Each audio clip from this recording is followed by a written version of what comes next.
Ginising ni Nanay Bella si Ana para kumain. Anak, Bella, gumising ka na. Kain ka muna. Nagluto ako ng paborito mong kamote. Salamat po, Nanay Bella. Ang sarap naman ng niluto niyo po sa akin.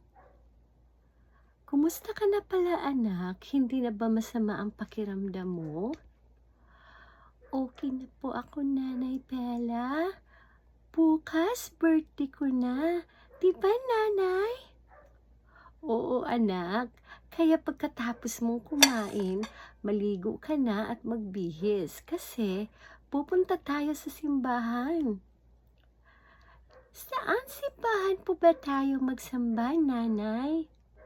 Sa El Annunciata Parish Church, anak. Sige, Nanay. Kain muna tayo ng kamote. Pagdating nila sa simbahan, biglang nakita ni Ana ang batang lalaki na si Victor. Hello, bata. Di ba si Victor ang pangalan mo? Oo. Ay, ikaw pala yan, Ana? Nanay Bella, si Victor po, yung batang binigyan ko ng tinapay. Victor, bakit nasa labas ka ng simbahan? Asan ang mga magulang mo? Naglaro po ako dito. Yung tatay ko nasa loob ng simbahan, nagdadasal po. Dapat nasa loob ikaw ng simbahan, Victor. Dapat nagdasal ka katulad ng tatay mo. Papasok na tayo sa loob para magdasal. Sumama ka na, Victor. Dapat nasa tabi ka lang ng tatay mo para hindi ikaw mawawala. Sige po. Baka hinahanap na rin ako ng tatay ko. Nasa loob na sila ng simbahan at sila ay nagdadasal. Panginoon, sana gabayan mo kami palagi. Sana makita ko na ang kapatid kong si Tonyo. Samantalang ang tatay naman ni Victor ay taimtim naman itong nagdadasal. Panginoon, sana ay pakinggan mo ang aking panalangin. Sana matagpuan ko na ang aking mga magulang at kapatid. Jesus, sana makita na namin yung kapatid ni Nanay para hindi na siya malungkot. Pagkatapos nilang nagdasal, biglang nagtatanong si Bella kay Victor. Victor, pwede po bang makilala namin ang tatay mo? Sige po, tatawagin ko ang tatay ko. Tatay, nandito ako. Kaibigan ko pala si Ana. Siya po yung binabangkit kong kaibigan na nagbigay ng tinapay sa akin. Talaga, anak? Siya pala yun? Tinitigan ni Bella ang tatay ni Victor. Lord, bakit bigla akong kinakabahan?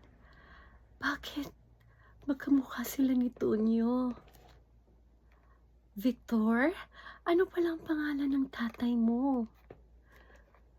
Si Tatay Tonyo po ang pangalan ng aking tatay. Nanay Bella, magkapareho pala sila ng pangalan ni Tito Tonyo. Nilapitan ni Bella si Tonyo at, Tonyo? Ikaw ba yan, kapatid ko?